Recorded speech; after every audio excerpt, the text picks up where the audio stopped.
خطبہ غدیریہ بہت اہم خطبہ ہے۔ امیر المومنین علیہ الصلاۃ والسلام کی ولایت کا جب اعلان ہوا ہے تو پیغمبر اکرم نے یہ خطبہ ارشاد فرمایا ہے، اور اس میں توحید کے حوالے سے بھی گفتگو ہے اور ولایت اہل بیت علیہم السلام کے سلسلے میں گفتگو ہے۔ ولایت اور توحید یہ دو محور ہیں اسلام کے، اور دونوں اہم موضوع ہیں، توحید اور ولایت۔ عموماً ہمارے یہاں توحید کے حوالے سے گفتگو کم ہوئی ہے، ہوتی ہے چونکہ بہت سنگین یہ بحث ہے، بہت ذہن کو آمادہ کرنا پڑتا ہے، اس کے بعد یہ گفتگو پہنچائی جاتی ہے۔ دیکھیے، اگر مطالب سخت ہوں تو اس کے لیے ذہن کو زیادہ آمادہ کرنا ہے، اس لیے جو ہم جانتے ہیں اگر ایک مدرس خطیب وہی بیان کرے تو آپ کے علم میں اضافہ نہیں ہوگا، اس لیے کہ آپ یہ کہیں گے جو ہم جانتے ہیں اسی کو بیان کر دیا۔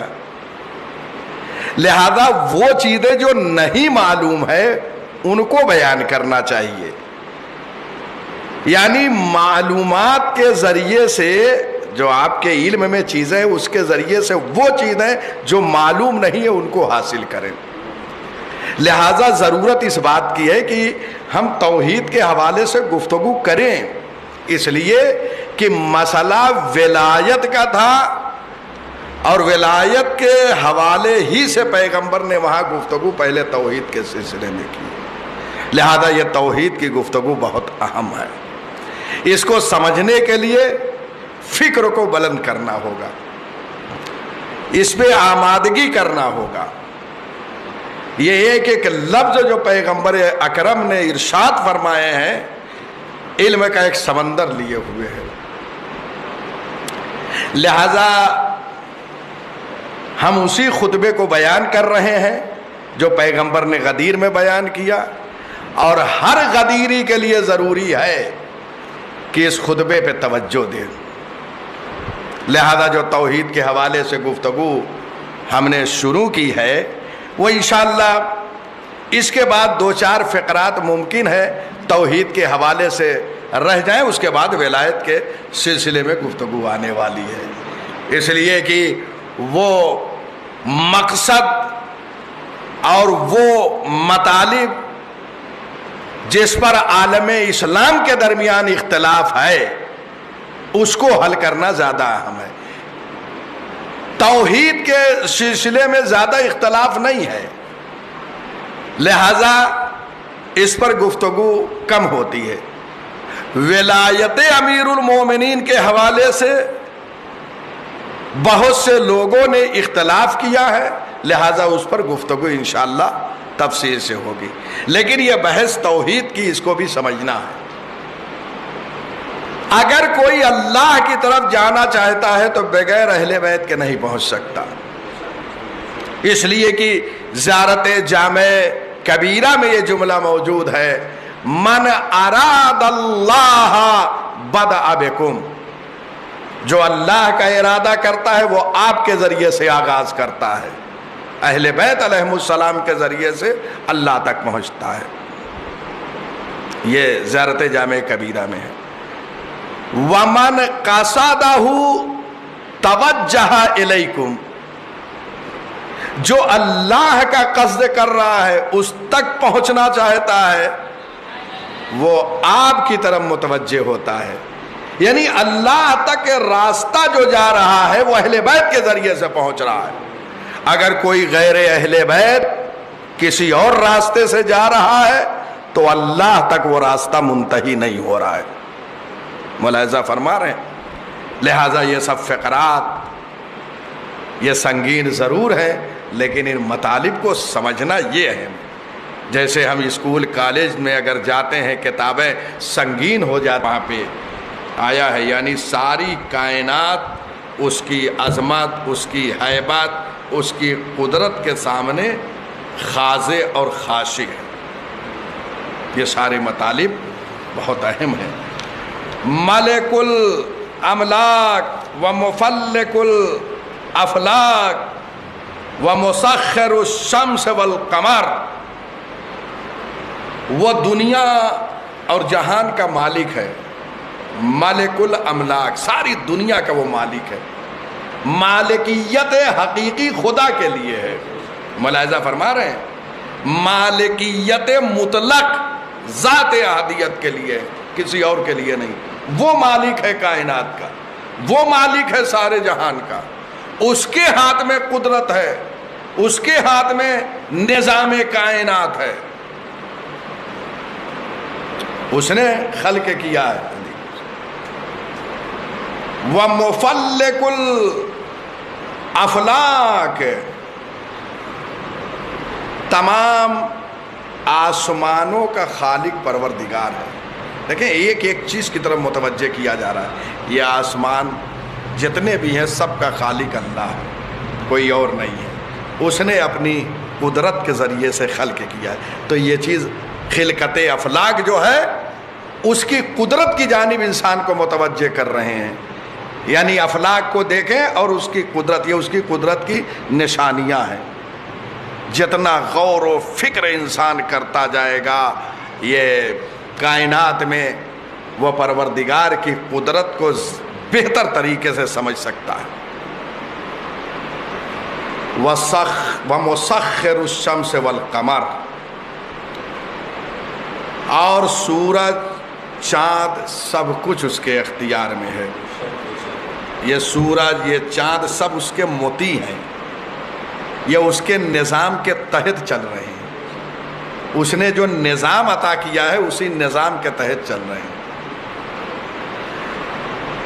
آپ ملاحظہ فرمائیں کہ یہ سردی اور گرمی کے موسم میں مطلع شمس جو ہے مختلف ہو جاتا ہے۔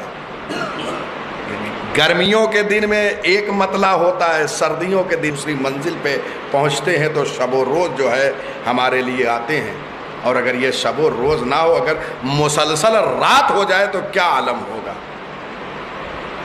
مسلسل جو ہے دن ہی رہے انسان آرام نہیں کر سکے گا۔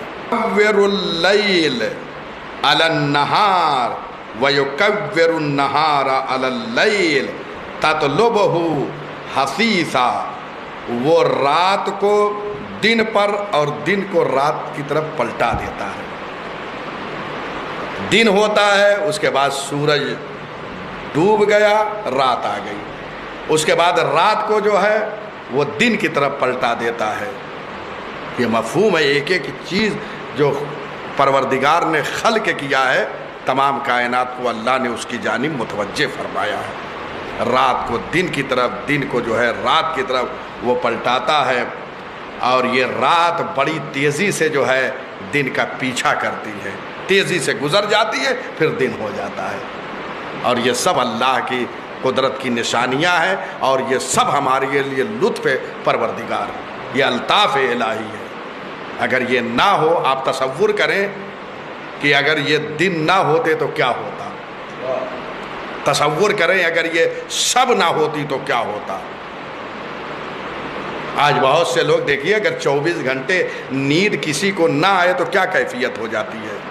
یہ رات کو اس لیے راحت اور آرام کے لیے بنایا ہے، تو جب آرام کے لیے اس نے بنایا ہے تو ہماری ذمہ داری ہے کہ ہم سو جائیں، راتوں میں بیدار نہ رہیں۔ اس لیے اس نے بنایا ہے آرام کے لیے، تو ہم آرام کریں۔ اللہ یہ چاہ رہا ہے کہ ہم آرام کریں، اور ہم چاہ رہے ہیں کہ بیدار رہیں۔ اگر آرام، یہ جانتے ہیں بہت ساری بیماریاں آج ہماری بیداری کی وجہ سے ہو جاتی ہیں، رات میں نیند نہیں آ رہی ہے، شب میں نہیں سو رہے ہیں، کیا کیفیت ہوگی۔ آپ دیکھ رہے ہیں ہر آئے دن جو ہے نئی نئی بیماریاں جنم لے رہی ہیں، لہٰذا یہ ساری چیزوں کی طرف متوجہ رہیں، ایک وقت پہ جو ہے سو جائیں۔ ایک زمانہ تھا جب لائٹ بہت زیادہ نہیں آئی تھی ہر جگہ، بہت سے گاؤں جہاں لائٹ تک نہیں تھی، لوگ مغرب کی نماز پڑھنے کے بعد، کھانے کے بعد آرام کرتے تھے، نتیجہ جانتے ہیں کیا ہوتا تھا؟ نماز صبح سے پہلے لوگ بیدار ہو کے نماز شب پڑھتے تھے، اس کے بعد نماز صبح پڑھتے تھے، پھر اس کے بعد ناشتہ کرتے تھے، اپنے کاموں میں مشغول ہو جاتے تھے۔ کہاں ہے وہ زمانہ؟ بڑے مخلص لوگ بھی ہوتے تھے، اس لیے کہ اللہ کی عبادت، اللہ کی بندگی یہ انسان کے لیے لکھ دی گئی ہے، لہٰذا یہ ساری چیزیں پیش نظر رہے۔ تو بہرحال یہ گردش شب و روز اور شمس و قمر، خلقت نظام دقیق، سب اس کی قدرت اور اس کی یکتائی کی نشانیاں ہیں کہ وہ ایک ہے۔ یہ توحید پر بھی دلیل ہے، قدرت پہ بھی دلیل ہے، اور اس کی یکتائی پہ دلیل ہے۔ اس لیے اگر کوئی اور ہوتا تو اس کے برخلاف سوچتا۔ یہ بہت اہم چیز ہے۔ احسن قاسم کل جبار عنید و مہلک کل شیطان مرید۔ کیا فقرات ہیں اور کیا جملات ہیں۔ پیغمبر اکرم نے جو ارشاد فرمائے کہ وہ ہر ظلم کرنے والے کی گردن کو مروڑنے والا ہے۔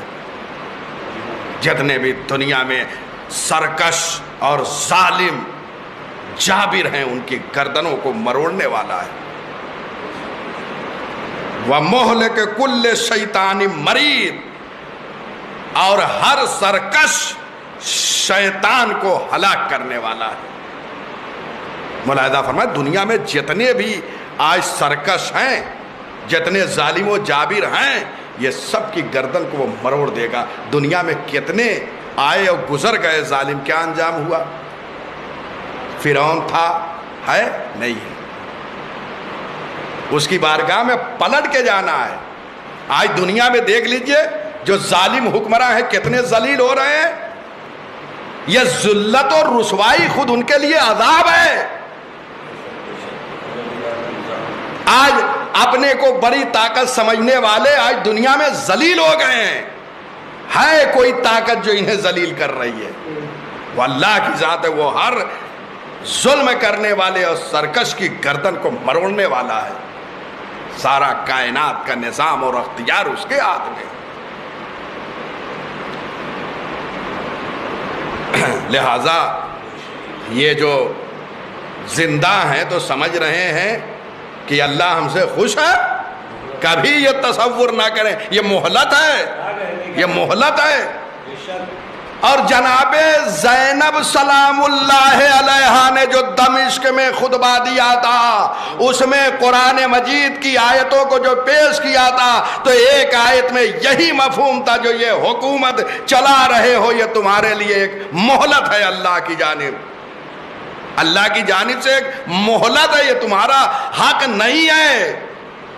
یا تمہیں اللہ مہلت دے رہا ہے تو اس لیے مہلت دے رہا ہے تاکہ تمہارے گناہوں میں اضافہ ہو اور تمہیں سخت سے سخت سزا دی جائے۔ آپ دیکھیے قرآن مجید کی وہ آیت موجود ہے جو جناب زینب نے اپنے خطبے میں استعمال کیا ہے۔ اس کا مفہوم یہی ہے کہ بعض لوگ یہ سوال کرتے ہیں کہ پروردگار انتقام کیوں نہیں لے لیتا؟ دیکھیے انتقام کے راستے الگ الگ ہیں۔ آج دنیا میں ان لوگوں کی ذلت و رسوائی کیا کم عذاب ہے، اور اس کے بعد جب بارگاہ پروردگار میں لوٹ کر جانے والے ہیں تو وہاں کون ہے؟ ناسلحہ۔ اور جب وہ کسی کو ختم کرنا چاہتا ہے تو ایک چیز کو حکم دے دیتا ہے، بس کافی ہے اس کے لیے۔ فرعون کا کیا حشر ہوا تھا؟ دریائے نیل میں غرق ہو گیا۔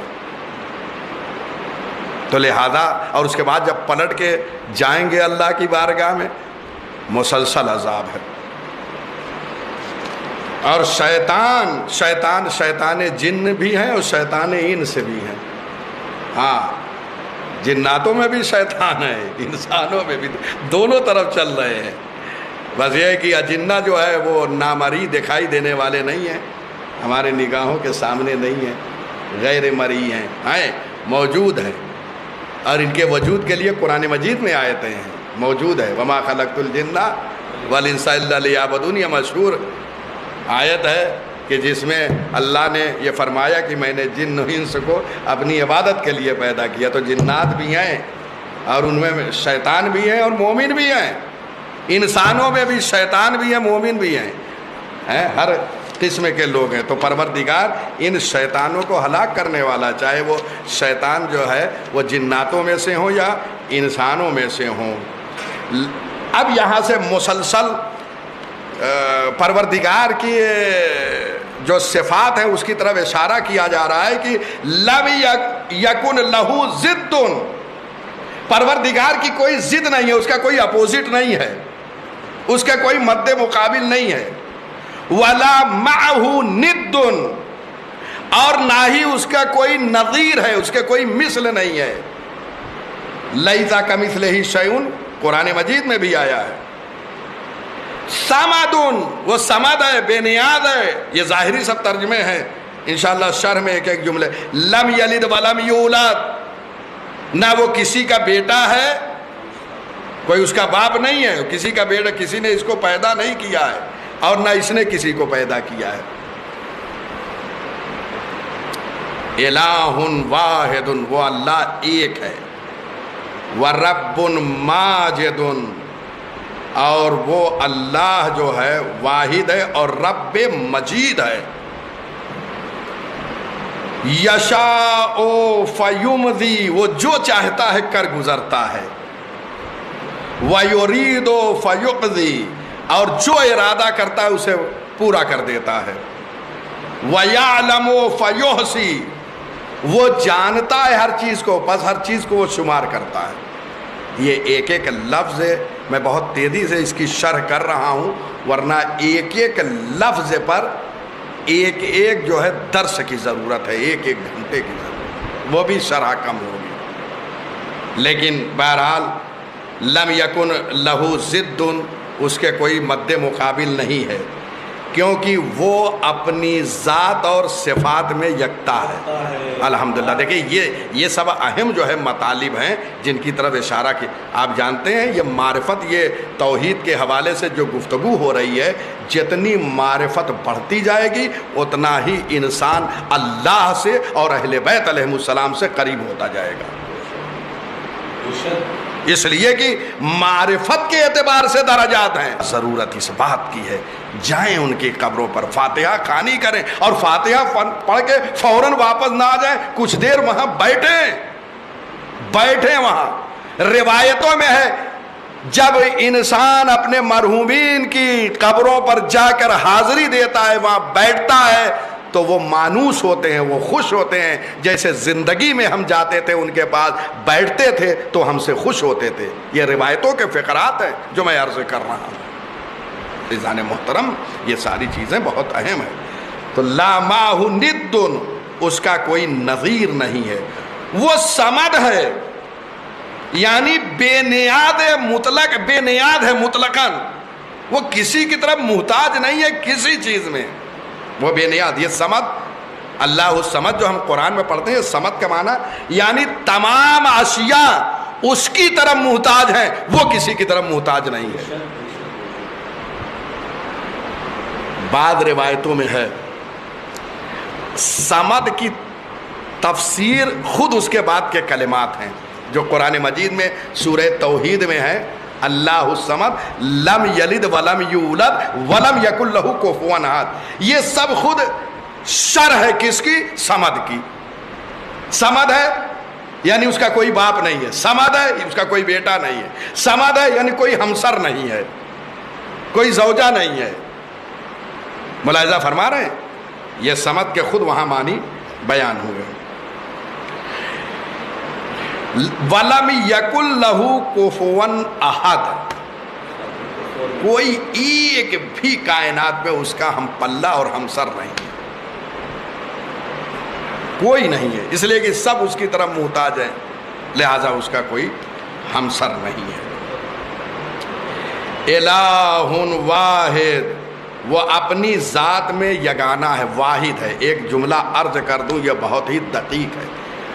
عربی زبان میں واحد جیسے 1 2 3 گنتی آتی ہے، یہ بہت عمیق مطالب ہے. یقین جانیے کہ میں آپ حضرات کی موجودگی میں یہ پیش کرتے ہوئے افتخار کرتا ہوں کہ یہ دقیق مطالب بیان کروں، اس لیے کہ علی والے ہی ان مطالب کو سمجھ سکتے ہیں. جو ولایت اہل بیت سے وابستہ ہیں وہی ان مطالب کو سمجھ سکتے ہیں، اس لیے کہ ان کا ذہن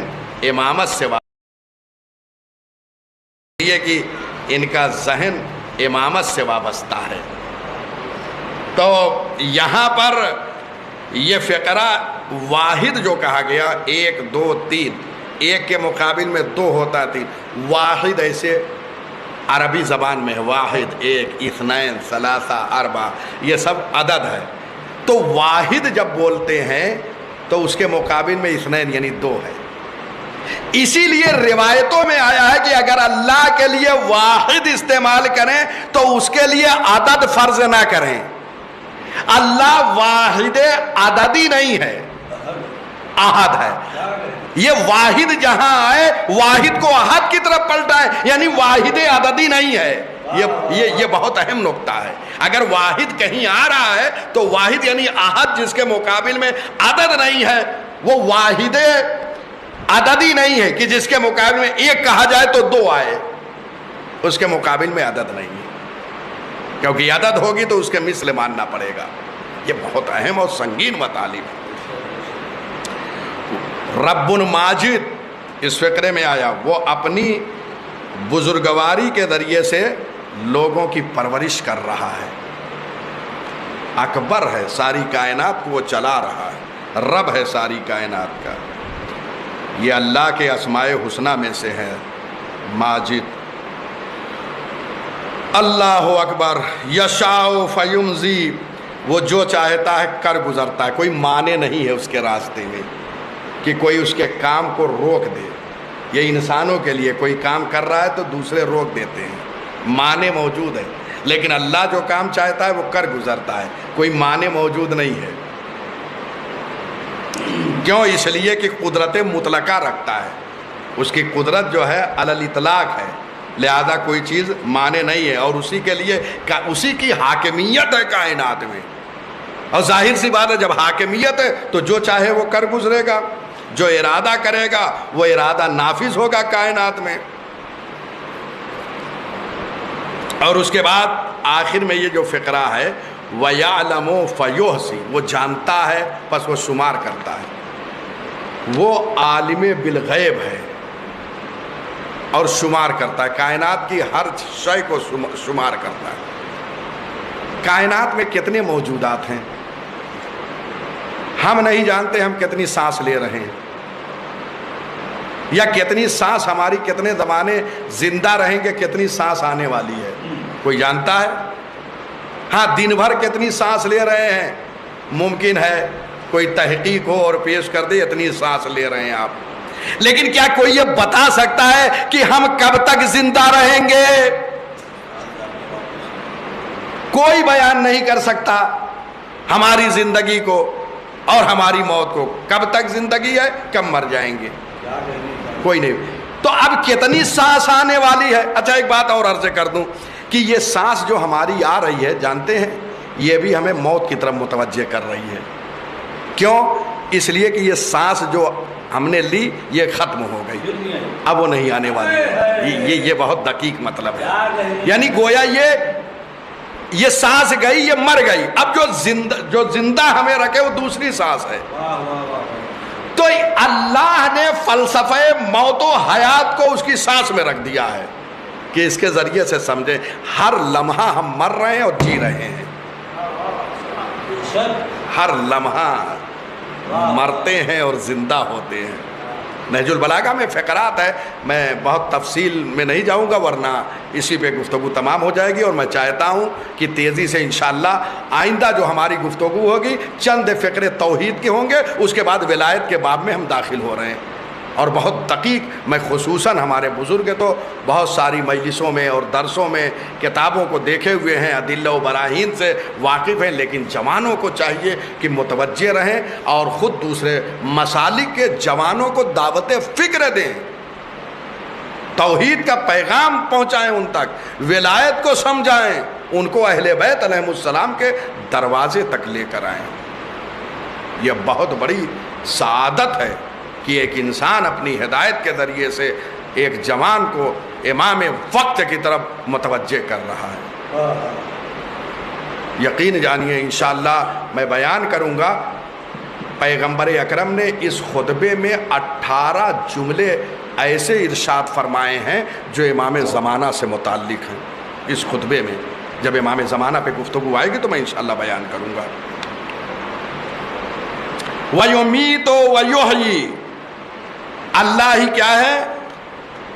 مارتا ہے اور وہی زندگی دیتا ہے، موت و حیات اس کے ہاتھ میں ہے۔ لہٰذا انسان کو ڈرنا نہیں چاہیے، کیونکہ خالق موت و حیات وہ ہے۔ الذی خلق الموت والحیات لیبلوکم ایکم احسن عملا، اس نے موت کو پیدا کیا اور حیات کو خلق کیا تاکہ تمہیں آزمائے کہ تم میں احسن عمل کون رکھتا ہے۔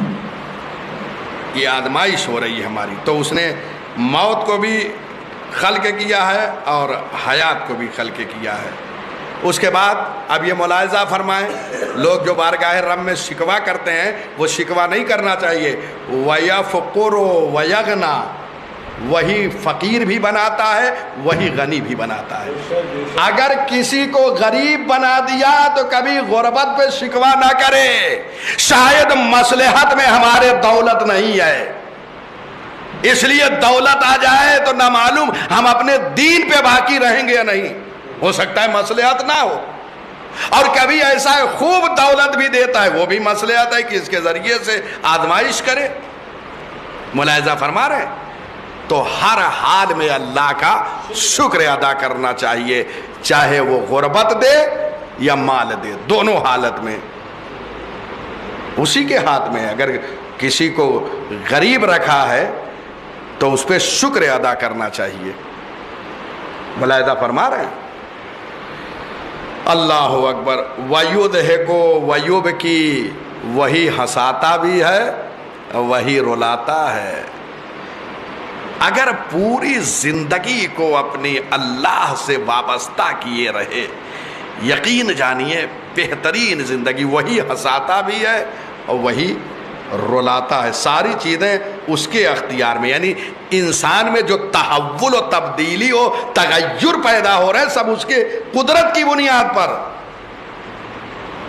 کبھی وہ ہنس رہا ہے انسان، کبھی رو رہا ہے، سب کچھ اس نے عطا کیا ہے۔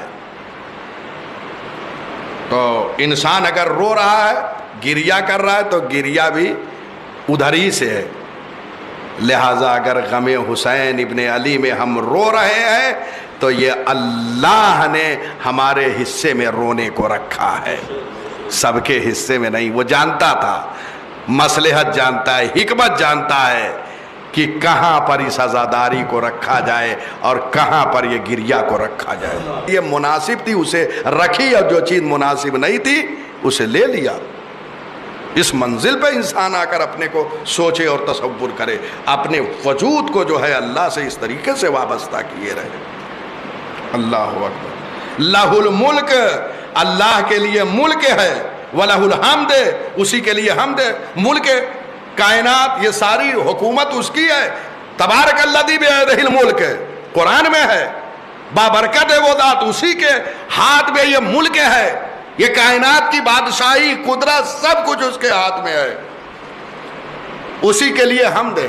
کسی چیز کی تعریف آپ کریں وہ اللہ کی طرف، بھئی اگر کوئی ہماری تعریف کر رہا ہے تو تعریف جو ہماری ہو رہی ہے وہ کس لیے ہو رہی ہے؟ وہ اللہ کی تعریف ہے، کیوں؟ اس نے ہمیں بنایا ہے۔ تو ساری تعریفوں کی بادگشت وہ اللہ کی طرف ہے۔ کائنات میں جس چیز کی بھی تعریف ہو رہی ہے وہ اللہ کی طرف سے۔ الحمدللہ یہی ہے، تمام تعریفیں اللہ کے لیے ہے، یہ ساری چیزیں، اور اسی کے ہاتھ میں خیر ہے، ساری دنیا کی بھلائی اسی کے ہاتھ میں۔ وَهُوَ عَلَىٰ كُلِّ شَيْءٍ قَدِيرٌ، اور وہی ہر شے پہ قادر ہے۔ بس 2-4 جملے تمام کر رہا ہوں گفتگو کو۔ اب اس کے بعد کا جو فقرہ ہے تقریباً یہ گزر چکا، میں ایک اشارہ کروں۔ یولج اللیل فی النہار ویولج النہار فی اللیل، وہ پروردگار ہے جو رات کو دن میں اور دن کو رات میں داخل کر دیتا ہے۔ قرآن مجید کی آیت بھی موجود ہے، آپ قرآن میں آج تو موبائل ہے سرچ کر سکتے ہیں، آیت فوراً نکل آئے گی، ایک کلمہ لکھیں گے پوری آیت جو ہے آپ کے سامنے ہوگی۔ وہ پروردگار ہے جو دن کو رات میں داخل کر دیتا ہے اور رات کو دن میں داخل کر دیتا ہے۔ لا الہ الا ہو، اس کے علاوہ کوئی معبود نہیں ہے۔ یہ بار بار یہ توحید کی طرف متوجہ کیا جا رہا ہے۔ العزیز، وہ عزیز ہے اور غفار ہے۔ رات کا دن میں اور دن کا رات میں داخل ہونا، یہ سب پروردگار کے قدرت اور اس کی وحدانیت کی بنیاد پر ہے جو یہ نظام چل رہا ہے۔ اس سے پہلے بھی گزر چکا ہے، وہ رات کو دن کی طرف پلٹا دیتا ہے، دن کو رات کی طرف پلٹا دیتا ہے۔ بار بار یہ ساری نعمتوں کو یاد دلایا جا رہا ہے تاکہ انسان جو ہے اپنے رب کی طرف جو ہے وہ متوجہ رہے۔ تو بہرحال یہ نظام جو پورا شمسی چل رہا ہے وہ اپنے اعتبار سے اگر ذرا بھی خلل ہو جائے نظام میں تو کیا عالم ہوگا؟ یہ کائنات نہیں رہ سکتی۔ امام زمانہ تشریف لائیں گے، امام دنیا سے رخصت ہو جائیں گے، قیامت آ جائے گی۔ نظام کائنات پہ اختلال آ جائے گا، قیامت آ جائے گی۔ یہ امامت ہے جو قیامت کو روکے ہوئے ہے۔ امام ہے تو قیامت رکی ہوئی ہے، اور اگر امام دنیا سے رخصت ہو گیا تو قیامت آ جائے گی۔ چنانچہ امام زمانہ کے بعد جب دنیا سے رخصت ہو جائیں گے قیامت ہو جائے گی۔ عزیز ہے، وہ غفار ہے۔ یہ عزیز اللہ کے اسماء حسنہ میں سے ہے۔ عزیز، غفار، یہ سب اس کی صفت ہے۔ اور عزیز کا معنی گزر چکا تھا، عزیز کا معنی مقتدر ہے۔ وہ ایسا قدرت مند ہے کہ ساری قدرتیں اس کے سامنے بے بس ہیں۔ دنیا میں جو قادر مانا جاتا ہے، بہت بڑا قدرت رکھنے والا، وہ اللہ کی قدرت کے سامنے سرنگوں ہے۔ اس کی قدرت، کوئی شے اس پر غالب نہیں ہو سکتی، وہ ہر شے پہ غالب ہے۔ یہ معنی عزیز ہے۔ اور غفار کا معنی ہے، یہ غفار غفرہ سے بنا ہے۔ غفار جو ہے وہ مبالغہ ہے، صیغہ مبالغہ ہے گرامر کے لحاظ سے، جو غفرہ سے بنا ہے۔ غفرہ یعنی اس نے بخشا۔ غفار کے معنی ہوتا ہے بہت بخشنے والا ہے۔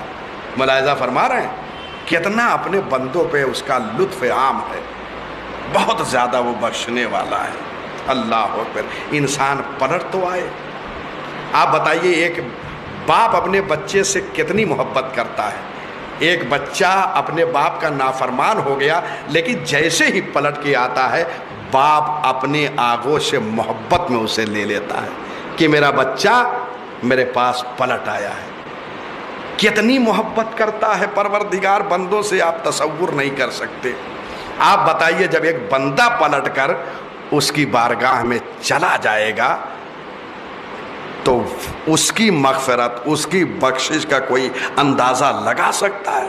وہ غفار ہے۔ اسی لیے یہ کہا گیا آخری فقرات، مستجیب الدعا، وہ اللہ جو ہے وہ دعاؤں کو قبول کرنے والا ہے۔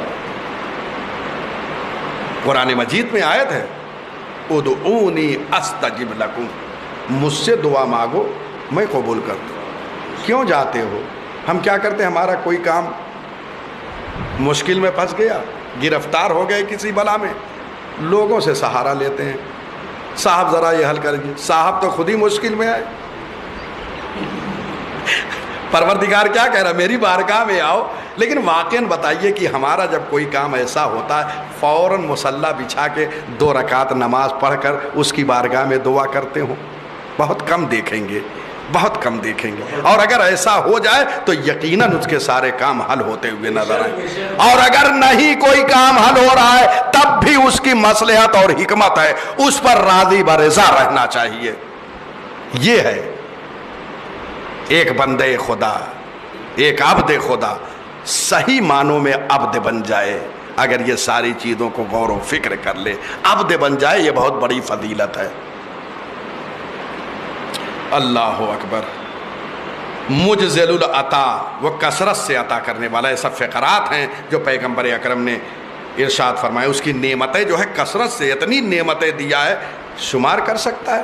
خود وجود انسانی میں کتنی نعمت ہے. کائنات، قرآن مجید میں آیت موجود ہے ان تعدوا نعمت اللہ لا تحصوها. اگر اللہ کی نعمتوں کو شمار کرنا چاہو تو نہیں شمار کر سکتے، گن ہی نہیں سکتے، شمار نہیں کر سکتے. اللہ اکبر. محصل انفاس، وہ سانسوں کو جانتا ہے، شمار کرتا ہے. ایک انسان کی کتنی سانس اس کی زندگی تک آنے والی ہے ہم خود نہیں جانتے.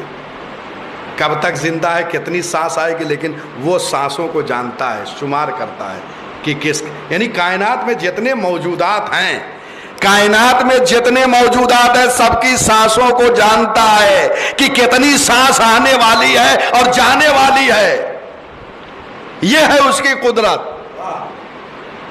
یہ ہے اس کی یکتائی، یہ ہے اس کا علم کہ سارے موجودات دنیا میں جتنے فرض کریں سب کی سانسوں سے واقف ہے. کون کتنا زندہ رہے گا، کتنی سانس لینے والا ہے. اللہ اکبر. یہ ہے رب. وَرَبُّ الْجِنَّةِ وَالنَّاسِ، وہ جناتوں کا بھی پروردگار ہے اور ناس یعنی لوگوں کا. وہ سب کو جو ہے پال رہا ہے، چاہے وہ جن ہو اور چاہے انس ہو. اور دونوں کو تو اب ظاہر سی بات ہے جب رب ہے وہ پال رہا ہے، تربیت کر رہا ہے، تو ہمارا کیا فرض ہے کہ صرف وہ ہمیں تربیت کرے، ہمیں پال رہا یہ کافی ہے، یا ہمارا بھی کچھ وظیفہ ہے کہ ہم بھی جب تربیت کر رہا ہے تو اس کی بارگاہ میں سر و سجود رہیں.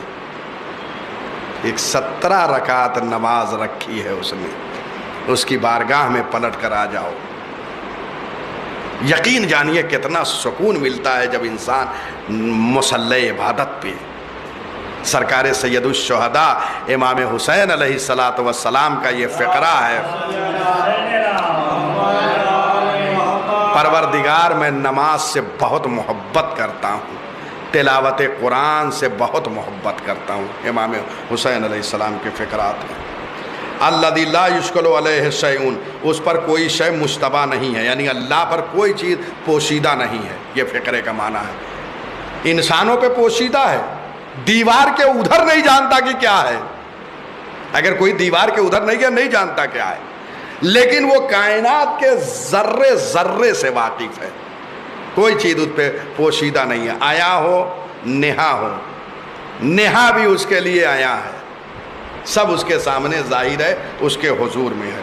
یہ آخری فقرہ ولا یذجرہ صراخ المستصرخین ولا یبرمہ الہاہ الملحین. اللہ اکبر. وہ فریادیوں کی فریاد سے پریشان نہیں ہوتا. دنیا میں کتنے فریاد کرنے والے ہیں، کتنے انسان ہیں، ان انسانوں میں اللہ کی بارگاہ میں کتنی فریاد کر رہے ہیں. ہمارے پاس چند اگر فریاد لے کر آ جائیں تو ہماری کیا کیفیت ہو جائے گی.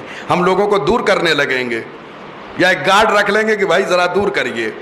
پریشان ہو جائیں گے، مشکلات میں گرفتار ہو جائیں گے. صبح سے شام تک اگر 50 لوگ فریاد کرنے آ جائیں تو ہم پریشان ہو جائیں گے. لیکن پروردگار جو اس کی بارگاہ میں کتنے لوگ فریاد کر رہے ہیں، جو اپنی فریاد لے کر جا رہے ہیں، سب کی فریادوں کو سن رہا ہے، لیکن وہ پریشان نہیں ہو رہا ہے، وہ سب کی فریادوں کو سن رہا ہے. ملاحظہ فرما رہے ہیں وَلَا يَبْرَمُهُ إِلْحَاهُ الْمُلِحِينَ. اور گڑ گڑانے والوں کے جو اس کی بارگاہ میں گڑ گڑاتے ہیں، اصرار کرتے ہیں، اس سے وہ خستہ نہیں ہوتا ہے. ہم خستہ ہو جاتے ہیں اگر ہمارے پاس چند لوگ آ کے گڑ گڑانے لگیں، رونے لگیں، ہم پریشان ہو جائیں گے. لیکن وہ اللہ ہے، وہ خالق ہے، اس کی بارگاہ میں لوگ گڑ گڑا رہے ہیں، فریاد کر رہے ہیں، مسلسل نالہ کر رہے ہیں. آپ دیکھیے کیسے کیسے لوگ ہیں کائنات میں، تصور کریں گے رات و دن شب و روز اس کی بارگاہ میں فریاد ہو رہی ہے. اللہ اکبر. لیکن یاد رکھیے، یقین جانیے ہمیں جو سکون ملتا ہے اللہ نے جو ہمارے حصے میں چیز رکھی ہے وہ حسین ابن علی پہ گریہ رکھا ہے. گریے سے بڑا سکون مل جاتا ہے کہ زہرا کے لال پر چند آنسو نکل آئے ہیں. ارباب عزا، ابھی 9 تاریخ آپ نے جناب مسلم کی شہادت پہ گریہ کیا. یہ حسین کا سفیر، یہ حسین کا ایلچی، ارے اس وقت کوفے میں شہید کر دیا گیا جب کوفے والے عید کی خوشیوں کا استقبال کر رہے تھے.